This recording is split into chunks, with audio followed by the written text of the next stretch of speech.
Last వీడియోస్లో cell సైకిల్లోనే interphase and mitosis division గురించి తెలుసుకున్నాం. ఈ వీడియోలో మియోసిస్ డివిజన్ గురించి తెలుసుకుందాం. మియోసిస్ డివిజన్ ఒక స్పెషల్ టైప్ ఆఫ్ డివిజన్. ఈ డివిజన్ సెక్షువల్లీ రీప్రొడ్యూసింగ్ ఆర్గానిజమ్స్లోని రిప్రొడక్టివ్ సెల్స్లో జరుగుతుంది. అంటే మేల్స్లో స్పోమ్ సెల్స్లోను, ఫీమేల్స్లో ఎగ్ సెల్స్లో జరుగుతుంది. ఈ డివిజన్ని 2 టైమ్స్ డిస్కవర్ చేశారు. ఫస్ట్ టైం ఆస్కర్ హెట్వింగ్ 1876లోను, second time Edward van Beneden 1883లో డిస్కవర్ చేశారు. అయితే క్రోమోజోమ్ నెంబర్పై క్లారిటీ ఇచ్చింది మాత్రం వాన్ బెనెడిన్. ఈ డివిజన్ని రిడక్షనల్ డివిజన్ అని కూడా అంటారు. రిడక్షన్ మీన్స్ రెడ్యూస్ అవ్వడం, తగ్గిపోవడం. పేరెంటల్ సెల్లో ఉండే క్రోమోజోమ్ నెంబర్ డాటర్ సెల్లో హాఫ్ రెడ్యూస్ అవుతుంది. ఫర్ ఎగ్జాంపుల్ పేరెంటల్ సెల్లో 20 క్రోమోజోమ్స్ ఉంటే డాటర్ సెల్లో 10 క్రోమోజోమ్స్ మాత్రమే ఉంటాయి. ఈ డివిజన్లో సెల్ 2 టైమ్స్ డివైడ్ అవుతుంది. ఫస్ట్ డివిజన్ని మియోసిస్ 1 అని, సెకండ్ డివిజన్ని మియోసిస్ 2 అంటారు. మియోసిస్ 1లో 1 సెల్ డివైడ్ అయ్యి 2 డాటర్ సెల్స్ ఫామ్ అవుతాయి. ఈ 2 డాటర్ సెల్స్ మియోసిస్ 2లో డివైడ్ అయ్యి 4 డాటర్ సెల్స్ ఫామ్ అవుతాయి. ఓవరాల్గా మియోసిస్ డివిజన్లో ఒక డిప్లాయిడ్ సెల్ డివైడ్ అయ్యి 4 హెప్లాయిడ్ డాటర్ సెల్స్ ఫామ్ అవుతాయి. డిప్లాయిడ్ అంటే టోటల్ క్రోమోజోమ్స్ ఉంటే డిప్లాయిడ్ సెల్ అని, హాఫ్ క్రోమోజోమ్స్ ఉంటే హెప్లాయిడ్ సెల్స్ అంటారు. Next go to the phases of meiosis division and division process. Vegetative cells and reproductive సెల్స్లో interphase same. Vegetative సెల్స్లో interphase తర్వాత mitosis division జరిగితే, రిప్రొడక్టివ్ సెల్స్లో ఇంటర్ఫేస్ తర్వాత మియోసిస్ డివిజన్ జరుగుతుంది. అండ్ మైటోసిస్ డివిజన్లో సెల్ 1 టైం డివైడ్ అయితే, మియోసిస్ డివిజన్లో సెల్ 2 టైమ్స్ డివైడ్ అవుతుంది. ఫస్ట్ డివిజన్ని మియోసిస్ 1 అంటారు. మియోసిస్ 1లో ఫస్ట్ క్యారియోకైనసిస్ 1 జరుగుతుంది, అంటే న్యూక్లియస్ డివిజన్. న్యూక్లియస్ అనేది డివైడ్ అవుతుంది. ఇది 4 ఫేజెస్లో జరుగుతుంది. Prophase 1, metaphase 1, anaphase 1, telophase 1. And prophase 1లో 5 సబ్ ఫేజెస్ ఉంటాయి. Leptotene, zygotene, pachytene, diplotene, diakinesis. Remaining ఫేజెస్లో సబ్ ఫేజెస్ ఉండవు. ఇలా క్యారియోకైనసిస్ 1 కంప్లీట్ అయిన తర్వాత సైటోకైనసిస్ 1 జరుగుతుంది. సైటోకైనసిస్లో సైటోప్లాజం డివైడ్ అయ్యి 2 డాటర్ సెల్స్ ఫామ్ అవుతాయి. ఇది మియోసిస్ 1. అగైన్ ఈ డాటర్ సెల్స్ సెకండ్ డివిజన్లో అంటే మియోసిస్ 2లోకి ఎంటర్ అవుతాయి. దానికన్నా ముందు ఒక ఫేజ్ జరుగుతుంది, అదే ఇంటర్కైనసిస్. సో మియోసిస్ 1కి మియోసిస్ 2కి మధ్యలో ఉండే ఫేజ్ ఇంటర్కైనసిస్. ఈ interkinesis phase resting phase. Resting phase అయినప్పటికీ కొన్ని యాక్టివిటీస్ అనేవి జరుగుతాయి. సెంట్రియోల్స్ డబల్ అవ్వడం, ఎంఆర్ఎన్ఏ, ప్రోటీన్, ఏటీపీ సింథసిస్ జరుగుతుంది. కానీ డిఎన్ఏ రిప్లికేషన్ జరగదు. No DNA replication in interkinesis. Interkinesis తర్వాత సెకండ్ డివిజన్ స్టార్ట్ అవుతుంది, అంటే meiosis 2. Meiosis 2 same mitosis division లాగే ఉంటుంది. ఇందులో ఫస్ట్ క్యారియోకైనసిస్ 2 జరుగుతుంది, అంటే న్యూక్లియస్ డివిజన్. ఇది 4 ఫేజెస్లో జరుగుతుంది. Prophase 2, metaphase 2, anaphase 2, telophase 2. Next cytokinesis 2 జరుగుతుంది, అంటే సైటోప్లాజం డివైడ్ అయ్యి 4 డాటర్ సెల్స్ ఫామ్ అవుతాయి. సో ఈ డివిజన్లో ఇంటర్ఫేస్ తర్వాత కంటిన్యూస్గా 2 డివిజన్స్ జరిగి 4 హెప్లాయిడ్ డాటర్ సెల్స్ ఫామ్ అవుతాయి. మియోసిస్లో ఫస్ట్ డివిజన్ మియోసిస్ 1. ఇంటర్ఫేస్ తర్వాత మియోసిస్ 1లోని ప్రొఫేజ్ 1 స్టార్ట్ అవుతుంది. ప్రొఫేజ్ 1లో ఫస్ట్ సబ్ఫేజ్ లెప్టోటిన్. లెప్టోటిన్లో 2 చేంజెస్ జరుగుతాయి. ఫస్ట్ క్రోమోజోమ్స్ కండెన్సేషన్ స్టార్ట్ అవుతుంది. సెకండ్ చేంజ్, క్రోమోజోమ్స్ అన్ని న్యూక్లియర్ మెంబ్రెయిన్కి అటాచ్ అవుతాయి. ఈ స్టేజ్ని మైక్రోస్కోప్లో అబ్జర్వ్ చేస్తే క్రోమోజోమ్స్ అన్ని ఫ్లవర్ బంచ్ లాగా కనిపిస్తాయి, అంటే బొకే లాగా కనిపిస్తాయి. అందుకే ఈ స్టేజ్ని బొకే స్టేజ్ అని కూడా అంటారు. Second subphase zygotene. Zygo means pair. Chromosomes అన్ని 2 క్రోమోజోమ్స్గా పెయిరింగ్ అవుతాయి. అండ్ ఈ పెయిరింగ్ కూడా ర్యాండమ్గా జరగదు. హోమోలాగస్ క్రోమోజోమ్స్ మాత్రమే పెయిర్ అవుతాయి. హోమోలాగస్ మీన్స్ 2 క్రోమోజోమ్స్లో ఉండే జీన్స్ ఒకే క్యారెక్టర్కి సంబంధించిన జీన్స్, కానీ ఎక్స్ప్రెషన్స్లో డిఫరెన్స్ ఉంటుంది. ఫర్ ఎగ్జాంపుల్ ఈ క్రోమోజోమ్లో ఇక్కడ ఐకి సంబంధించిన జీన్ ఉంటే, ఈ జీన్ ఎక్స్ప్రెస్ అవ్వడం వల్ల ఐ కలర్ బ్లూ కలర్లో ఉంటుంది. ఈ క్రోమోజోమ్లో కూడా ఇక్కడ ఐకి సంబంధించిన జీనే ఉంటుంది, కానీ ఈ జీన్ ఎక్స్ప్రెస్ అవ్వడం వల్ల ఐ కలర్ బ్రౌన్ కలర్లో ఉంటుంది. అంటే 2 జీన్స్ కూడా ఒకే క్యారెక్టర్ అయిన ఐకి సంబంధించినవి, కానీ ఎక్స్ప్రెషన్స్లో డిఫరెన్స్ ఉంటుంది. వీటినే ఎలీల్స్ అంటారు. ఏ జీన్ డామినెంట్ అయితే ఆ జీన్ ఎక్స్ప్రెస్ అవుతుంది. ఇలా ఈ క్రోమోజోమ్స్లో ఉండే అన్ని జీన్స్ కూడా ఒకే క్యారెక్టర్కి సంబంధించినవి, కానీ ఎక్స్ప్రెషన్స్లో డిఫరెన్స్ ఉంటుంది. వీటిని హోమోలాగస్ క్రోమోజోమ్స్ అంటారు. ఈ హోమోలాగస్ క్రోమోజోమ్స్ని పెయిరింగ్ చేసేది, అంటే 2 క్రోమోజోమ్స్ కూడా అటాచ్ అయి ఉండేందుకు గమ్ లాగా హెల్ప్ అయ్యేది సైనాప్టోనిమల్ కాంప్లెక్స్. ఈ సైనాప్టోనిమల్ కాంప్లెక్స్ వల్ల 2 క్రోమోజోమ్స్ పెయిరింగ్ అవుతున్నాయి కాబట్టి ఈ ప్రాసెస్ని సైనాప్సిస్ అంటారు. సో సైనాప్సిస్ ఏ ఫేజ్లో జరుగుతుంది అంటే జైగోటిన్లో సైనాప్సిస్ జరుగుతుంది. అండ్ ఒకే సెంట్రోమియర్ పైన ఉన్న క్రోమాటిడ్ ఆర్మ్స్ని సిస్టర్ క్రోమాటిడ్స్ అని, వేరువేరు సెంట్రోమియర్స్ పైన ఉన్న ఆర్మ్స్ని క్రోమాటిడ్ ఆర్మ్స్ని నాన్ సిస్టర్ క్రోమాటిడ్స్ అంటారు. Third phase pachytene or pachytene. ఈ ఫేజ్లో 2 క్రోమోజోమ్స్ కూడా దగ్గరగా మూవ్ అయిపోయి క్రాసింగ్ ఓవర్ జరుగుతుంది. క్రాసింగ్ ఓవర్ జరిగి నాన్ సిస్టర్ క్రోమాటిడ్స్లోని జెనెటిక్ మెటీరియల్ ఎక్స్చేంజ్ అవుతుంది. అంటే ఈ క్రోమాటిడ్ ఆమ్లోని జెనెటిక్ మెటీరియల్ ఈ క్రోమాటిడ్లోకి, ఈ క్రోమాటిడ్ ఆమ్లోని జెనెటిక్ మెటీరియల్ ఈ క్రోమాటిడ్లోకి ఎక్స్చేంజ్ అవుతుంది. ఇక్కడ హెల్ప్ అయ్యే ఎంజైమ్ రీకాంబినేజ్ ఎంజైమ్. రీకాంబినేజ్ అనే ఎంజైమ్ హెల్ప్తో క్రాసింగ్ ఓవర్ జరిగి జెనెటిక్ మెటీరియల్ ఎక్స్చేంజ్ అవుతుంది ప్యాకిటీన్లో. 4th phase డిప్లోటీన్. డిప్లోటీన్లో సైనాప్టోనిమల్ కాంప్లెక్స్ డిసొల్యూట్ అయిపోయి క్రోమోజోమ్ సపరేషన్ అనేది జరుగుతుంది. అయితే ఎక్కడైతే క్రాసింగ్ ఓవర్ జరిగిందో ఆ పార్ట్లో ఎక్స్ షేప్లో కనిపిస్తుంది. ఆ ఏరియా ఎక్స్ షేప్లో కనిపిస్తుంది. దీన్ని కయాస్మేటా అంటారు. కయాస్మేటా డిప్లోటీన్లో ఫామ్ అవుతుంది. ఈ కయాస్మేటా ముందుకు మూవ్ అయిపోయి క్రోమోజోమ్ సపరేషన్ అనేది జరుగుతుంది. ప్రోఫేజ్ 1లోని లాస్ట్ సబ్ఫేజ్ డయాకైనసిస్. డయాకైనసిస్లో క్రోమోజోమ్స్ కండెన్సేషన్ కంప్లీట్ అయ్యి nuclear memory, nucleolus, cell organelles disappear అవుతాయి. సెంట్రియోల్స్ మూవ్ అవ్వడం స్టార్ట్ అయ్యి స్పిండిల్ ఫైబర్స్ ఫామ్ అవుతాయి. దీంతో ప్రోఫేజ్ 1 కంప్లీట్ అయ్యి మెటాఫేజ్ 1 స్టార్ట్ అవుతుంది. మెటాఫేజ్ 1లో ఈ సెంట్రియోల్స్ పూర్తిగా ఆపోజిట్ డైరెక్షన్లోకి వస్తాయి. స్పిండిల్ ఫైబర్స్ క్రోమోజోమ్స్లోని సెంట్రోమేర్కి అటాచ్ అవుతాయి. ఈ క్రోమోజోమ్స్ అన్ని సెల్ మిడిల్లోకి అండ్ ఒకే లైన్లోకి వచ్చేలాగా, అంటే ఈక్విటోరియల్ ప్లేట్లోకి వచ్చేలాగా స్పిండిల్ ఫైబర్స్ పుల్ చేసి సెట్ చేస్తాయి.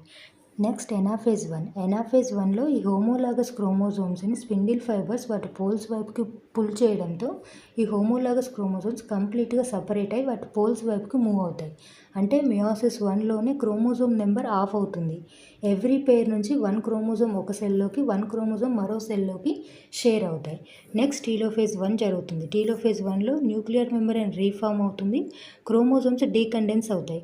అండ్ ఈ డీకండెన్సేషన్ కూడా కంప్లీట్గా జరగదు, పార్షియల్ డీకండెన్సేషన్ జరుగుతుంది. అండ్ సైటోప్లాస్మిక్ మెంబ్రేన్ స్లైట్గా లోపలికి మూవ్ అయ్యి సైటోకైనసిస్ స్టార్ట్ అవుతుంది. తర్వాత సైటోకైనసిస్ 1 జరుగుతుంది. సైటోకైనసిస్ 1లో ఈ సైటోప్లాస్మిక్ మెంబ్రేన్ డీప్గా మూవ్ అయ్యి సైటోప్లాజం డివైడ్ అయ్యి 2 డాటర్ సెల్స్ ఫామ్ అవుతాయి. ఈ డాటర్ సెల్స్లో హాఫ్ క్రోమోజోమ్స్ మాత్రమే ఉంటాయి. ఇలా మియోసిస్ 1లో ఒక డిప్లాయిడ్ సెల్ డివైడ్ అయ్యి 2 హెప్లాయిడ్ డాటర్ సెల్స్ ఫామ్ అవుతాయి. ఈ daughter cells next interkinesis complete చేసుకొని సెకండ్ డివిజన్ అయిన మియోసిస్ 2లోకి ఎంటర్ అవుతాయి. Second division meiosis 2. మియోసిస్ 2లో ఫస్ట్ క్యారియోకైనసిస్ 2 జరుగుతుంది. క్యారియోకైనసిస్ 2లో ఫస్ట్ ఫేజ్ ప్రోఫేజ్ 2.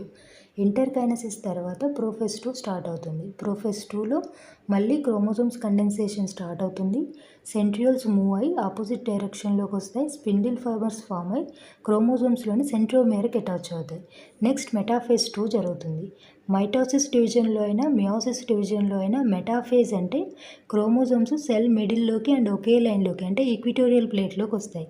ఇలా ఈక్విటోరియల్ ప్లేట్లోకి వచ్చేలాగా ఈ స్పిండిల్ ఫైబర్స్ క్రోమోజోమ్స్ని పుల్ చేసి సెట్ చేస్తాయి. అండ్ క్రోమోజోమ్స్ని స్టడీ చేయడానికి బెస్ట్ ఫేజ్ ఏది అంటే మెటాఫేజ్. ఎందుకంటే క్రోమోజోమ్స్ అన్నీ సెల్ మిడిల్లోకి అండ్ ఒకే లైన్లోకి వస్తాయి కాబట్టి క్రోమోజోమ్స్ స్ట్రక్చర్ క్లియర్గా కనిపిస్తుంది మైక్రోస్కోప్లో. తర్వాత ఎనాఫేజ్ 2 జరుగుతుంది. ఎనాఫేజ్ 2లో ఈ క్రోమోజోమ్స్ని స్పిండిల్ ఫైబర్స్ వాటి పోల్స్ వైపుకు పుల్ చేయడంతో ఈ సెంట్రోమియర్ బ్రేక్ అయ్యి సిస్టర్ క్రోమాటిడ్స్ సపరేట్ అయ్యి వాటి పోల్స్ వైపుకు మూవ్ అవుతాయి. తర్వాత టీలోఫేజ్ 2 జరుగుతుంది. టీలోఫేజ్ 2లో న్యూక్లియర్ మెంబ్రేన్ రీఫామ్ అవుతుంది. క్రోమోజోమ్స్ డీకండెన్స్ అవుతాయి. అండ్ సైటోప్లాస్మిక్ మెంబ్రేన్ స్లైట్గా లోపలికి మూవ్ అయ్యి సైటోకైనసిస్ అనేది స్టార్ట్ అవుతుంది. నెక్స్ట్ సైటోకైనసిస్ 2 జరుగుతుంది. సైటోకైనసిస్ 2లో సైటోప్లాస్మిక్ మెంబ్రేన్ డీప్గా మూవ్ అయిపోయి సైటోప్లాజం డివైడ్ అయ్యి ఎవ్రీ సెల్ నుంచి 2 డాటర్ సెల్స్ ఫామ్ అవుతాయి. టోటల్గా 4 హెప్లాయిడ్ డాటర్ సెల్స్ ఫామ్ అవుతాయి మియోసిస్ డివిజన్లో. Significance of meiosis. Significance means importance. Sexually reproducing ఆర్గానిజమ్స్లో ఎన్ని జనరేషన్స్ అయినా వాటి క్రోమోజోమ్ నెంబర్ కాన్స్టెంట్గా మెయింటైన్ అవ్వాలి అంటే మియోసిస్ డివిజన్ జరగాలి. ఫర్ ఎగ్జాంపుల్ కౌస్లో 60 క్రోమోజోమ్స్, హార్స్లో 64 క్రోమోజోమ్స్. ఇలా ఎవ్రీ ఆర్గానిజంలో ఒక కాన్స్టెంట్ క్రోమోజోమ్ నెంబర్ ఉంటుంది. ఈ క్రోమోజోమ్ నెంబర్ వాటి నెక్స్ట్ జనరేషన్లోనే, అంటే వాటి పిల్లల్లోనూ ఈ క్రోమోజోమ్ నెంబర్ ఉండాలి అంటే వీటి రిప్రొడక్టివ్ సెల్స్లో మియోసిస్ డివిజన్ జరిగి హెప్లాయిడ్ గ్యామెట్స్ ప్రొడ్యూస్ అవుతాయి. ఈ గ్యామెట్స్లో హాఫ్ క్రోమోజోమ్స్ ఉంటాయి. Female gametes egg cells, male gametes sperm cells. ఈ male and female gametes fertilise అయినప్పుడు న్యూ బేబీ బర్త్ అనేది జరుగుతుంది. ఈ న్యూ బేబీలో మదర్ నుంచి హాఫ్ క్రోమోజోమ్స్, ఫాదర్ నుంచి హాఫ్ క్రోమోజోమ్స్ ట్రాన్స్ఫర్ అవుతాయి. ఫర్ ఎగ్జాంపుల్ ఇవి హ్యూమన్ బీయింగ్స్ గ్యామెట్స్ అనుకుంటే హ్యూమన్ బీయింగ్స్లో టోటల్ 46 క్రోమోజోమ్స్ ఉంటాయి. గ్యామెట్స్లో హాఫ్ క్రోమోజోమ్స్ అంటే 23 క్రోమోజోమ్స్ ఉంటాయి. ఈ గ్యామెట్స్ ఫెర్టిలైజ్ అయ్యి పుట్టిన న్యూ బేబీలో మదర్ నుంచి 23 క్రోమోజోమ్స్, ఫాదర్ నుంచి 23 క్రోమోజోమ్స్, టోటల్ 46 క్రోమోజోమ్స్ ఉంటాయి. ఇలా ఎన్ని జనరేషన్స్ అయినా క్రోమోజోమ్ నెంబర్ అనేది కాన్స్టెంట్గా ఉంటుంది బికాస్ ఆఫ్ మియోసిస్ డివిజన్. ఒకవేళ మియోసిస్ డివిజన్ జరగకపోతే ఈ గ్యామెట్స్లో టోటల్ క్రోమోజోమ్స్ ఉంటాయి. అప్పుడు పుట్టిన న్యూ బేబీలో మదర్ నుంచి 46, ఫాదర్ నుంచి 46 క్రోమోజోమ్స్, టోటల్ 92 క్రోమోజోమ్స్ ఉంటాయి. ఇలా ఎవ్రీ జనరేషన్లోనూ క్రోమోజోమ్ నెంబర్ అనేది డబల్ అవుతూ ఉంటుంది. దానివల్ల ఆ ఆర్గానిజంలోని మార్ఫాలజీ స్ట్రక్చర్ అనేది చేంజ్ అవుతుంది. నెక్స్ట్ యూస్ మియోసిస్ డివిజన్లో ప్యాకేజింగ్ ఫేజ్లో క్రాసింగ్ ఓవర్ జరగడం వల్ల జెనెటిక్ వేరియేషన్స్ వస్తాయి.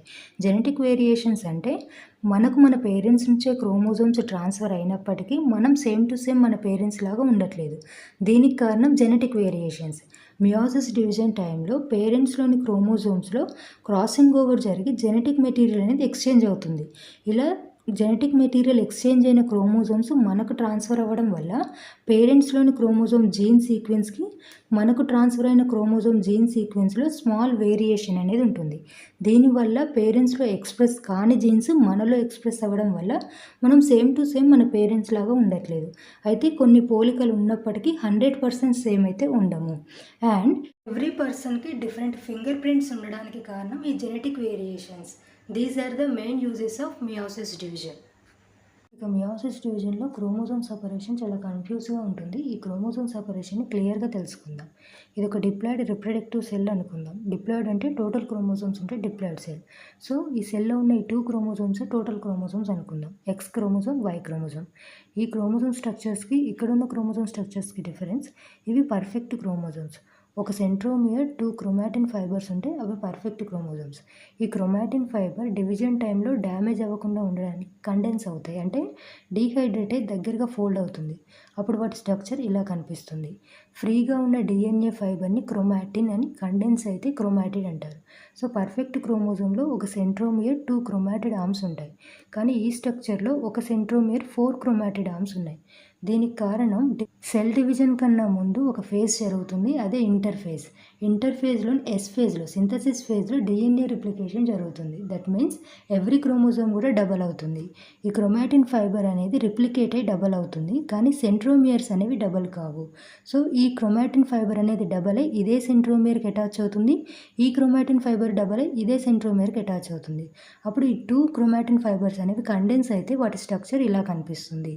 అంటే వీటిలో 2 ఎక్స్ క్రోమోజోమ్స్, దీనిలో 2 వై క్రోమోజోమ్స్ ఉన్నాయి. కానీ ఒకటే సెంట్రోమియర్ ఉండడం వల్ల 1 క్రోమోజోమ్గానే కౌంట్ చేస్తారు. ఈ సెంట్రోమియర్ బ్రేక్ అయినప్పుడు 2 పర్ఫెక్ట్ వై క్రోమోజోమ్స్గా, 2 పర్ఫెక్ట్ ఎక్స్ క్రోమోజోమ్స్గా సపరేట్ అవుతాయి. మియోసిస్ డివిజన్లో క్రోమోజోమ్ సపరేషన్ 2 టైమ్స్ జరుగుతుంది. ఫస్ట్ టైం ఎనాఫేజ్ 1లోను, సెకండ్ టైం ఎనాఫేజ్ 2లో జరుగుతుంది. ఫస్ట్ సపరేషన్ ఎలా జరుగుతుందో చూద్దాం. మియోసిస్ 1లోని జైగోటిన్ ఫేజ్లో హోమోలాగస్ క్రోమోజోమ్స్ పెయిర్ అవుతాయి. ఈ 2 కూడా హోమోలాగస్ క్రోమోజోమ్స్ అనుకుంటే ఈ 2 క్రోమోజోమ్స్ కూడా జైగోటిన్ ఫేజ్లో పెయిరింగ్ అయ్యి ఎనాఫేజ్ 1లో సపరేట్ అయ్యి ఎక్స్ ఒక సెల్లోకి, వై క్రోమోజోమ్ ఇంకో సెల్లోకి షేర్ అవుతాయి. మియోసిస్ 1 ఎండ్ అయ్యేసరికి ఫామ్ అయిన 2 డాటర్ సెల్స్లో 1 క్రోమోజోమ్సే ఉంటాయి. ఇక్కడ పేరెంటల్ సెల్లో 2 chromosomes, X chromosome, why chromosome 2 chromosomes ఉంటే మియోసిస్ 1 ఎండ్ అయ్యేసరికి ఫామ్ అయిన 2 డాటర్ సెల్స్లో 1 క్రోమోజోమ్సే ఉన్నాయి. ఇక్కడ వై క్రోమోజోమ్ లేదు, ఇక్కడ ఎక్స్ క్రోమోజోమ్ లేదు. అంటే ఇక్కడే క్రోమోజోమ్ నెంబర్ అనేది ఆఫ్ అయింది. ఈ 2 కూడా హెప్లాయిడ్ డాటర్ సెల్స్. ఇలా మియోసిస్ 1లో ఫామ్ అయిన haploid cells next interkinesis complete చేసుకొని మియోసిస్ 2లోకి ఎంటర్ అవుతాయి. మియోసిస్ 2లోని ఎనాఫేజ్ 2లో ఈ డబల్ అయిన క్రోమోజోమ్స్ సెంట్రోమియర్ బ్రేక్ అయి పర్ఫెక్ట్ క్రోమోజోమ్స్గా సపరేట్ అవుతాయి. ఇలా ఈ సెంట్రోమియర్ అనేది బ్రేక్ అయి 2 పర్ఫెక్ట్ ఎక్స్ క్రోమోజోమ్స్గా, 2 పర్ఫెక్ట్ వై క్రోమోజోమ్స్గా సపరేట్ అవుతాయి. ఈ ఎక్స్ క్రోమోజోమ్ ఒక సెల్లోకి, ఈ ఎక్స్ క్రోమోజోమ్ మరో సెల్లోకి, ఈ వై క్రోమోజోమ్ ఒక సెల్లోకి, ఈ వై క్రోమోజోమ్ ఇంకో సెల్లోకి, టోటల్గా 4 సెల్స్లోకి 4 క్రోమోజోమ్స్ అనేవి షేర్ అవుతాయి.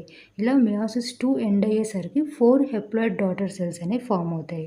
డిప్లాయిడ్ సెల్లో 2 క్రోమోజోమ్స్ ఉంటాయి. ఈ సెల్స్లో 1 క్రోమోజోమ్స్ ఉన్నాయి.